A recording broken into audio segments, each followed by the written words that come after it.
Then the big one in England, condemned to the shadows of Manchester City in recent years. Manchester United will be praying for a statement response when they meet their fierce rivals. Well, that fierce thing is not as fierce as it used to be. Let's preview the FA Cup final happening this weekend or today in this report. The second successive FA Cup final between Manchester United and Manchester City kicks off on Saturday. City have already won the Premier League and will be looking for a second successive league and FA Cup double. These two met here in the competition. City have scored already. The ball into the box, and Ilkay Gundogan tucks it in. It's 1-1. While the citizens are vying to retain England's oldest trophy the 8th time in their history, the Red Devils are out for revenge and are seeking to get their hands on the prestigious prize for a 13th time. For both managers, it is all about going for the prized trophy. It's all about trophies, and we have a huge opportunity to win a trophy. And so last 10 years, not so many trophies in this club, but we have an opportunity to win 2 trophies in 2 years. But for the rest, all the players you mentioned, they are, I think, available. We are tomorrow final training and we make final decisions. But if I oversee it now, it looks good. He looks good. And yeah, that is a career, ups and downs. And so a down can also give you fuel. And that is what I see in training. So he will be highly motivated. And I just said, speak with your feet. He's highly talented. He has already a big career, and I'm sure he will get over this, and he will make even more goals. The game is 95, 96 minutes, and every minute, of course, when you start well and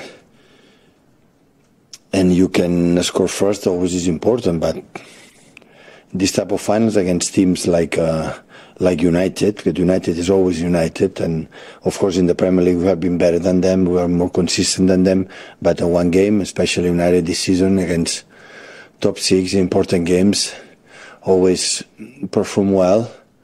So, and we spoke, the players feel it, the players know it, that will be completely different game than the fact that distance on the Premier League, that's for sure. Both sides have a good run of form in the competition to this point. Manchester City have won 5 games in a row and 6 in all competitions, while Manchester United have also won 5 straight games with mixed results in all competitions. It remains to be seen who will emerge the victor in tomorrow's battle of Manchester at Wembley Stadium. And so it goes down today. If not for Madrid, some would have said that Pep Guardiola would have his shoulder pads very high. I know Toyosi also thinks that same way. Yeah. Look at how the season has gone for them. You know, winning the Premier League, the FA Cup, they are in the final. They could have just, you know, defeated Real Madrid at the quarterfinals. Double treble. Treble. Back to back. But what would have happened? You know, would we have been able to breathe? repeating what he did at Barcelona. And then the whole of England would be on chokehold. The choke is already there. I mean, this is a quadruple, as in he has done 4 times the league back to back. Nobody has done it before. And now there is now talk, is he even greater than Sir Alex Ferguson? You know, Sir Alex Ferguson did 13 titles over a course of 20 years. He has not stayed that long, but if he stays that long, would he do it? Well, in 15 seasons, he has only lost the league 3 times. One to Jose Mourinho, another to Jurgen Klopp. Jurgen Klopp, he has done it. I can't remember now. And then, of course, would that be Conte, his first season in Chelsea? Conte, yes. In Chelsea, his first season in Chelsea. Well, awesome. Still talking about Manchester United, Bruno Fernandes has said he will stay at Old Trafford, but wants the club to match his expectations.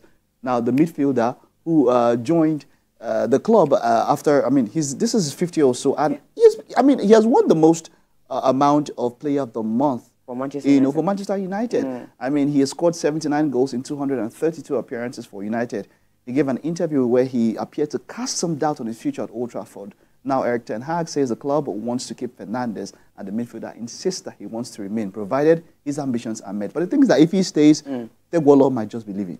I was just about to say that you are giving assurance to someone else, and you're not even sure if you're going to be there. Because, exactly. The reports we're getting now that whether he wins the FA Cup or not, it would not, have any effect on his sack. So it looks like they are moving on from Erik ten Hag, but we will not dwell on that. For Bruno Fernandes, he has been singing this for a while now. I think it's just based on the season Manchester United have had. You look at him, he's a midfielder in his prime. He's almost 30. I think he's 29 or so. He has no trophy to show for his stint at Manchester United.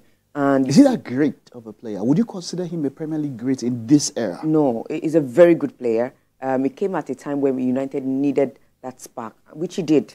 Unfortunately, their problems were just too much, and it swallowed him to the end, to the point where he succumbed to the problems. And of course, you know, it became an issue of, oh, Bruno Fernandes is part of the problem. And that's what United would do to you. No matter how good or how shining, the shining light, the bright, no matter how bright you're shining, if you come to Manchester United in this their mess, you will become one of their problems. You will not just be, you will not just get lost in their issues or their problems. You would eventually become one, because the fans would... It happened to CR7. Yes, the fans will criticize you. They will say, they said Cristiano Ronaldo was holding the likes of Marcus Rashford back. Is the reason why United are not doing so well. Someone who scored 18 league goals at the age of 36. Although I might say that, yes, there was maybe some merit in that particular POV, but whichever way, now in hindsight, when we look back, we can see that, look, Baba, he was not the problem.